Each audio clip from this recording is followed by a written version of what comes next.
오늘 말씀은 야고보의 경고의 말씀입니다. 경고를 받는 대상이 누구인가? 누가 경고를 받는가? 하나님이 아니라 철저히 자기 자신만 신뢰하는 사람들, 특별히 앞날의 계획이 온전히 자기에게 달렸다라고 생각하는 사람이 경고의 대상입니다. 또 후반부에 나오는 악한 방법으로 축제한 사람, 부유한 사람들이죠. 그들에 대한 경고입니다. 특별히 13절부터 17절은 죄가 무엇인지 죄의 정의에 대해서 우리에게 잘 말해주는 본문입니다. 성경에 보면 이것이 죄다라고 명확히 이야기한 본문들이 있는데요. 오늘 본문이 바로 그것입니다. 오늘 본문이 죄가 무엇인지 우리에게 잘 알려주죠. 장사하는 사람이 한 명 나옵니다. 장사하는 사람. 그런데 이 사람은 이렇게 보면 계획성 있는 사람 같아 보여요. 이렇게 앞날에 대해서 자기가 계획을 합니다. 그런데 문제는 자신의 계획을 맹신합니다. 계획대로만, 자기가 세워진 계획대로만 이루어질 것이라고 생각을 하죠. 그런데 내일 일은 사람이 모릅니다. 내일 일은 하나님께 달린 것이죠. 이것이 진리입니다. 그런데 계획에 있어서 자신을 절대적으로 신뢰하는 사람, 그래서 내일 일까지도 내가 계획한 대로 된다. 내가 계획을 세우면 그대로 이루어진다. 그렇게 생각하는 것이 악한 것이다 라는 말씀입니다. 야고보는 이런 사람을 향해서 너희가 뭐냐? 너희는 잠깐 있다가 보이다 없어지는 안개다 라고 말합니다. 우리 13절로 14절인데요. 같이 한번 읽겠습니다. 시작.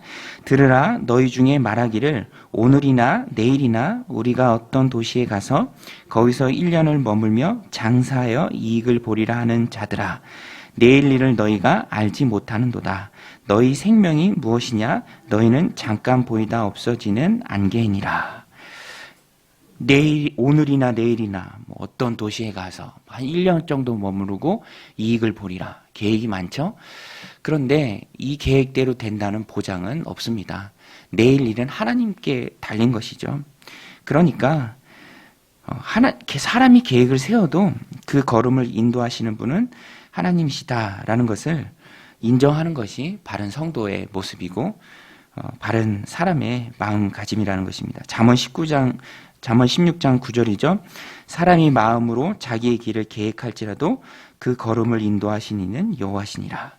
그러니까 하나님의 주권을 인정하는 사람이라면 하나님이 세상을 다스리신다. 하나님이 내 인생의 주인이시다. 인정하고 따라가는 것이죠. 말을 할 때도 내가 계획 세웠으니까 이대로 반드시 된다. 이렇게 말하는 것이 아니라 하나님 뜻이면 된다. 하나님 은혜 부어주시면 가능하다. 이렇게 하나님을 주어로 항상 말해야 합니다. 15절 말씀 우리 함께 같이 읽겠습니다. 너희가 도리어 말하기를 주의 뜻이면 우리가 살기도 하고 이것이나 저것을 하리라 할 것이거늘. 여러분, 오늘 우리의 인생은 하나님 손에 달린 줄로 믿습니다. 하나님이 내 인생의 주인이시고요. 내가 계획은 열심히 세우지만 그대로 된다는 보장은 없죠. 하나님이 허락하실 때 된다라는 것입니다. 우리가 내일 일 모르죠. 내일 토요일인 것은 알지만 내일 무슨 일이 어떻게 이루어질지 연약한 우리가 어떻게 알 수 있겠습니까? 다만 하나님이 은혜 부어주시면 또 하나님의 일들을 우리가 감당할 수 있다라는 것입니다. 내가 계획은 세우지만 그 모든 일은 하나님이 허락하실 때 이루어집니다. 그래서 오늘 본문이 죄가 무엇인지 우리에게 알려주는데요. 죄는 다른 게 아닙니다. 하나님 되심을 인정하는 것이 선인데 선을 행해야 할 줄 알면서도 행하지 않는 것, 즉 내일 일이 하나님께 달린 것이다. 나에게 달린 것이 아니다. 라는 것을 인정해야 되는 줄 알면서도 그것을 인정하지 않는 것이 바로 죄죠. 우리 17절 같이 한번 읽겠습니다. 그러므로 사람이 선을 행할 줄 알고도 행하지 아니하면 죄니라. 결국 종합하면 자기가 앞날을 주관하시는 하나님을 무시하고 자기가 자기 스스로 내일 일을 주관하는 것이냐 하나님처럼 되려고 하는 것, 그것이 바로 죄입니다. 성경이 말하는 정말 죄죠. 아담과 하와가 하나님처럼 되려고 했던 그 마음. 오늘 본문도 그것을 말하고 있습니다. 스스로 하나님처럼 되고 내일 일을 자기 손에 달린 양 그렇게 살아가는 것, 그것이 악한 것이죠. 여러분, 오늘 우리는 늘 겸손하여 하나님의 하나님 되심을 인정해야 합니다. 내일 일은 하나님께 맡겨야죠. 열심히 계획을 세우고 부단히 노력은 하지만 그것을 이루시는 분은 하나님이십니다. 마음의 경영은 사람에게 있어도요, 결정은 하나님께서 하시는 것이죠. 여러분, 계획은 사람이 세워도 결정은 하나님이 하시는 줄로 믿습니다. 이 믿음이 우리의 삶을 풍성하게 만듭니다. 5장 1절로 6절은 부자들에게 주는 경고의 말씀입니다. 그런데 그냥 부자는 아니고요, 악한 부자입니다. 우리가 기억해야 할 것은 성경은 절대로 돈을 악한 것으로 보지 않습니다. 돈은 그 자체로 가치 중립적인 것이고요, 또 우리들 실생활에 꼭 필요한 것입니다.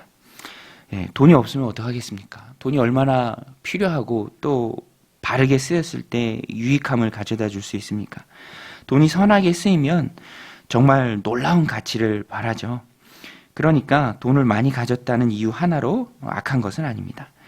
본문의 악한 부자는요, 돈을 대하는 마음가짐이 틀렸고요, 또 돈을 모으는 방법, 또 돈의 사용처가 잘못됐습니다. 오늘 본문의 경고를 받는 자는 소유에 대한 과도한 집착이 있었습니다.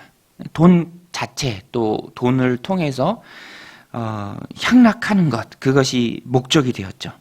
첫 단추부터 잘못됐습니다. 그러니까 악한 방법으로 돈을 모으고요, 사람들에게 마땅히 주어야 할 임금도 떼먹고, 그렇게 악한 방법으로 축제한 것을 가지고 자기 자신, 오로지 일신의 쾌락만을 추구합니다. 시작도 악하고 과정도 악하고 결과도 악하고 다 악했습니다. 그러니까 이 사람을 기다리고 있는 것은 심판이죠.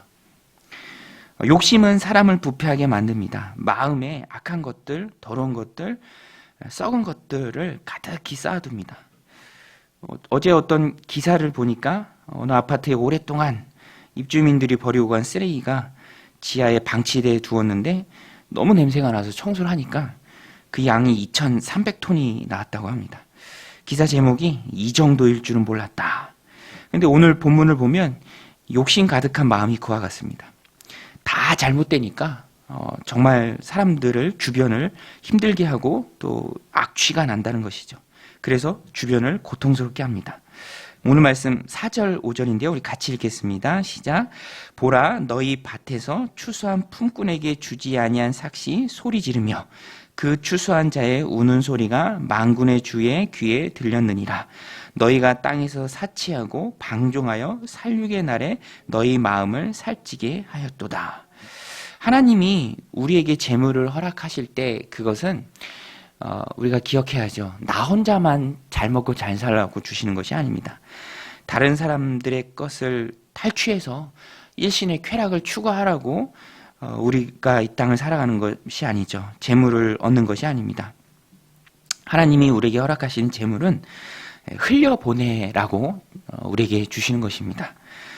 재물은 들어오는 입구가 있고요, 반드시 또 나가는 출구가 있어야 합니다. 그래야 내가 욕심에 사로잡히지 않고 하나님이 원래 의도하신 대로 소중한 곳에, 또 가치 있는 곳에 재물을 흘려보내는 그런 귀한 통로로 쓰임받는다. 그것이 결국 나를 살리고 주변을 살린다라는 것입니다. 이런 것을 싹 무시하고 받기만 한다면, 입구만 둔다면 땅에만 집착하다가 정작 영생에서 멀어지는 삶을 살아가는 것이죠. 그래서 주님께서도 부자가 천국에 들어가기 얼마나 어려운지 낙타가 바늘기로 들어가는 것보다 어렵다라고 말씀하셨습니다. 재물이 영적인 눈을 가리죠. 오늘 본문이 경고하는 부자는요, 구원받지 못한 상태의 사람을 가리킵니다. 아예 구원에까지 나가지도 못한 사람이죠. 그러니까 그에게 임할 심판은 부자와 나사로의 이야기에서 부자가 받을 심판을 의미합니다. 끔찍한 심판이죠. 영생에 대해서 생각을 못하고 이 땅에만 집착하게 만드는 것이 바로 악한 재물입니다. 그러니까 이 땅에서 재물을 아무리 쌓아둔다 한들 그것이 전혀 축복이 되지 못하는 것이죠. 오늘 우리는 이미 구원받을 하나님의 자녀인데요, 어떤 의미에서는 이 말씀도 구원받은 우리에게도 적용할 수 있습니다. 야고보가 지론처럼 주장하는 것이죠. 재물의 사용으로 우리의 믿음을 증명할 수 있다. 정말로 구원받은 하나님의 백성이라면 하나님이 허락하신 그 재물을 사용함에 있어서도 믿음의 증거가 된다는 것이죠. 행함으로 믿음을 증명할 수 있다는 것입니다. 종교개혁자 루터도요, 지갑이 회개해야 진정한 회개다라고 말했습니다. 돈이 있는 곳에 마음이 있습니다. 돈의 사용처를 보면 그 사람의 가치관을 알 수 있다는 것입니다. 오늘 우리는 하나님 주신 귀한 재물을 어디에 사용하고 있습니까? 나가는 곳 없이 쌓아두고만 있습니까? 아니면 순간순간 주님의 음성에 귀를 기울이고 하나님 기뻐하시는 곳에 우리의 재물을 흘려보내고 있습니까? 오늘 말씀을 마음에 새기고요, 물질의 선한 사용으로 믿음을 증명해내는 저 여러분들이 되시길 바랍니다. 천국의 상급을 쌓는 그 믿음의 백성이 다 되시기를 주님의 이름으로 간절히 축원드립니다. 우리 같이 함께 기도하실 때 하나님의 결정권자 되심을 인정하는 선을 행하게 하여 주옵소서. 천국의 상급을 쌓게 하여 주옵소서. 우리 함께 기도해 주시고요. 또 코로나 상황이 또 갑작스럽게 퍼지고 있는데 그래도 여기서 더 퍼지지 않는 것이 참 감사하죠. 하나님, 이 코로나가 물러날 때까지 우리 하나님께서 다스려 주시고 하나님의 백성들 안전하게 지켜주옵소서. 공동체가 또 코로나로 인해서 보이는데 어려움을 당하지 않도록 우리 하나님께서 눈동자처럼 지키고 보호해 주옵소서. 함께 기도하며 나아가겠습니다. 하나님 아버지, 오늘도 저희들 이 새벽 깨어